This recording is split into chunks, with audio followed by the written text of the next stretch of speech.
వందే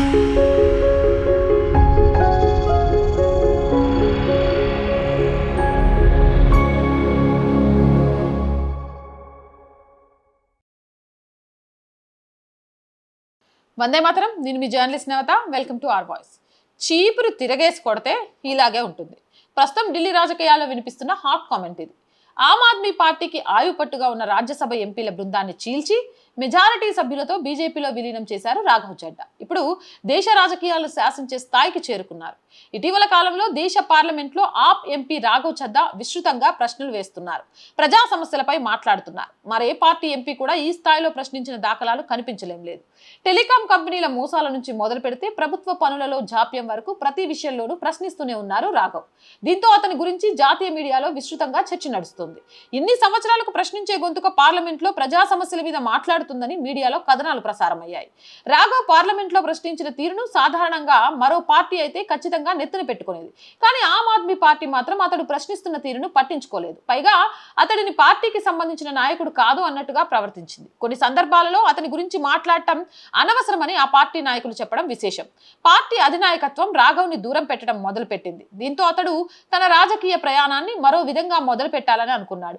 ఈ క్రమంలోనే బీజేపీ అధినాయకత్వం అతని టచ్ లోకి వెళ్ళింది. అంతే, ఒక్కసారిగా పరిస్థితి మారిపోయింది. ఆప్ నుంచి రాఘవ్ బీజేపీలోకి చేరిపోయాయి. ఒక రకంగా అతడి నిర్ణయం ఆ పార్టీ అధినాయకత్వానికి షాక్ లాగా అనిపించింది.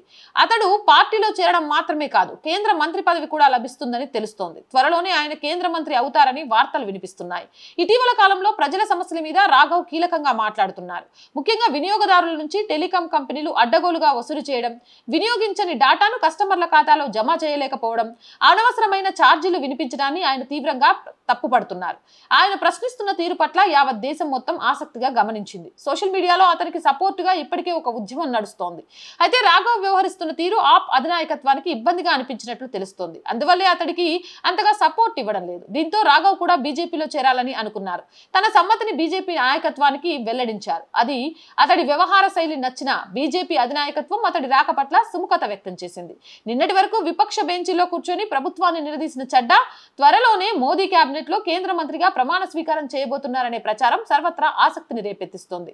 చార్టర్డ్ అకౌంటెంట్ చదువుకొని లండన్ స్కూల్ ఆఫ్ ఎకనామిక్స్ నుంచి పట్టా పొందిన రాఘవ్ చడ్డా రాజకీయాల్లోకి రావడం ఒక సంచలనం. కేవలం 33 ఏళ్లకే రాజ్యసభలో అడుగుపెట్టి అత్యంత పిన్న వయస్కుడైన ఎంపీగా రికార్డు సృష్టించాడు. పంజాబ్ లో ఆప్ విజయానికి కీలక పాత్ర పోషించి రాజ్యసభలో పార్టీ డిప్యూటీ లీడర్ గా బాధ్యతలు నిర్వహిస్తున్నారు. అయితే ఎక్కడైతే తన 15 ఏళ్ల యవ్వనాన్ని దారపోసారో అక్కడే అవమానం ఎదురవ్వడం చడ్డా రూటు మార్చడానికి ప్రధాన కారణంగా కనిపిస్తోంది. ఇటీవల రాజ్యసభలో డిప్యూటీ లీడర్ పదవి నుంచి చడ్డాను ఆప్ తొలగించినప్పుడు ఆయన బీజేపీ వైపు మొగ్గు చూపుతున్నారనే ఆరోపణలు వచ్చాయి. దీనిపై రాఘవ్ స్పందిస్తూ తనపై స్క్రిప్టెడ్ దాడి జరుగుతుందన్నారు. ఒకే భాష, ఒకే ఆరోపణతో నన్ను బద్నాం చేస్తున్నారని చెప్పారు. అబద్ధాన్ని 100 సార్లు చెప్తే నిజమవుతుందని భ్రమపడుతున్నారని ఎక్స్ వేదికగా ఫైర్ అయ్యారు. తాను తన రక్తాన్ని చెమటను దారపోసి పెంచిన పార్టీ ఇప్పుడు సిద్ధాంతాలను వదిలేసి వ్యక్తిగత ప్రయోజనాల కోసం పాకులాడుతుందంటూ ఆప్ అధిష్టానంపై గర్జించారు. ప్రజా సమస్యలపై పార్లమెంట్ లో వాడివేడి ప్రసంగాలు చేసిన రాఘవ్ చడ్డాకు ఇప్పుడు ఆ సమస్యలను పరిష్కరించే కేంద్ర మంత్రి పదవి దక్కకపోతుందనే వార్త అందరినీ ఆశ్చర్యపరుస్తుంది. ఒకవేళ ఇదే జరిగితే కేజ్రీవాల్ టీం నుంచి మోదీ టీంలోకి వెళ్లిన అత్యంత శక్తివంతమైన నేతగా చడ్డా నిలుస్తారు.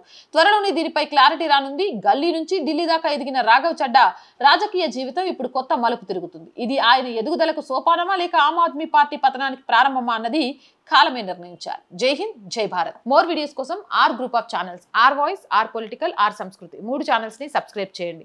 అలాగే కంటెంట్ బాగుంది అనిపిస్తే లైక్ చేయండి, షేర్ చేయండి. అండ్ ఆర్థికంగా ఆర్ వాయిస్ కి మీ చేయుత చాలా చాలా చాలా అవసరం. మీరు చేసే చిన్న రూపాయి కూడా ఆర్ వాయిస్ కి ఎంతగానో ఉపయోగపడుతుంది. సహాయం చేస్తారు అని ఆశిస్తున్నాం. సహాయం చేయాలి అంటే సబ్స్క్రిప్షన్ పక్కనే జాయిన్ అనే బటన్ ఉంది. 1 to 5 లెవెల్స్ ఉన్నాయి. ఏదో ఒక లెవెల్లో సపోర్ట్ చేయండి. లేదా స్క్రీన్ మీద గూగుల్ పే, ఫోన్ పేతో పాటు అకౌంట్ డీటెయిల్స్ ఉన్నాయి. మీకు తోచిన సహాయాన్ని అందించండి.